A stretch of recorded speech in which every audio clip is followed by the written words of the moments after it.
2024 top 10 முக்கிய படங்கள். அதுலேயும் ஒரே இரவுக்கு 2 படமா? வாங்க பார்க்கலாம். இந்த படங்கள் பட்ஜெட், வசூல் மற்றும் ரெக்கவரியின் அடிப்படையில் வரிசைப்படுத்தப்பட்டுள்ளன. அந்த வகையில் 10வது இடத்திலிருந்து முதலிடத்திற்கு போகலாமா? இந்த வரிசையில் 10வது இடத்தில் உள்ள படம் கடைசி உலகப்போர். இந்த படம் கதையிலும் திரைக்கதையிலும் கோட்டை விட்டதால் மக்கள் அதிகம் ரசிக்கவில்லை. 9வது இடத்தில் பிளடி பகர், நெல்சன் இயக்கத்தில் கவின் நடித்த படம். இது தீபாவளி ரிலீஸ். அமரன் கூட விட்டாங்க. படம் மண்ணை கவ்வியது. 8வது இடத்தை தீபாவளிக்கு வெளியான பிரதர் படம் பிடித்துள்ளது. எம். ராஜேஷ் இயக்கத்தில் ஜெயம் ரவி நடித்தது. இதுக்கு பெரிய ஹைப் இருந்தும் படம் பெரிய அளவில் வசூலை குவிக்கவில்லை. 7வது இடத்தை விஷால் நடித்த ரத்தினம் படம் பிடித்துள்ளது. ஹரி இயக்கியுள்ளார். இந்த படத்துக்கு வசூல் குறைவுதான். இந்த வரிசையில் 6வது இடத்தை பிடித்ததும் ஜெயம் ரவி படம்தான், சைரன். இதுல ஜோடியாக கீர்த்தி சுரேஷ் நடித்துள்ளார். இந்த படத்தின் வசூலும் குறைவுதான். 5வது இடத்தை சூப்பர் ஸ்டார் ரஜினியின் லால் சலாம் பிடித்துள்ளது.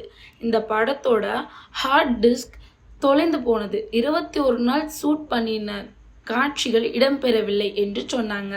படத்துக்கு 50 கோடி பட்ஜெட். இதுக்கு தியேட்டர்களில் ரைட்ஸ் 35 கோடிக்கு வாங்கியிருக்காங்க. இந்த படத்துக்கு 48% தான் ரெக்கவரியாக ஆகியிருக்கு.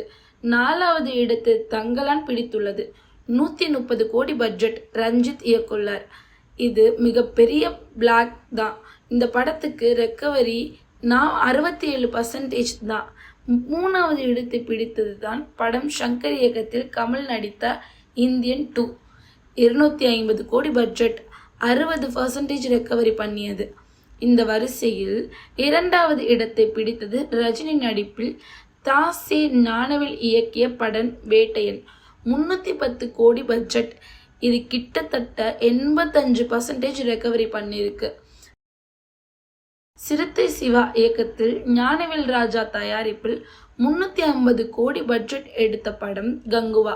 சூர்யா நடித்தது. இந்த படத்துக்கு 34% தான் ரெக்கவரி. இதே தயாரிப்பாளரின் மற்றொரு படம்தான் தங்கலான் என்பதும் குறிப்பிடத்தக்கது. இந்த லிஸ்ட் ஒரே ஹீரோவின் 2 படம் என்று சொல்லலாம் அல்லவா? அது யாருன்னா ஜெயம் ரவி தான். அந்த வகையில் 2 படங்களை ஒரே தயாரிப்பாளரால் தயாரித்துள்ளார். அது ஞானவேல் ராஜா.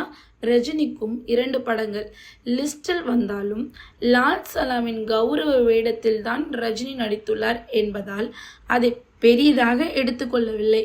இதை பற்றி உங்களோட கமெண்ட் என்னன்றதை மறக்காமல் கமெண்ட் பாக்ஸில் கமெண்ட் பண்ணிவிடுங்க. லைக் பண்ணுங்கள், ஷேர் பண்ணுங்கள், மறக்காமல் சப்ஸ்கிரைப் பண்ணிக்கோங்க.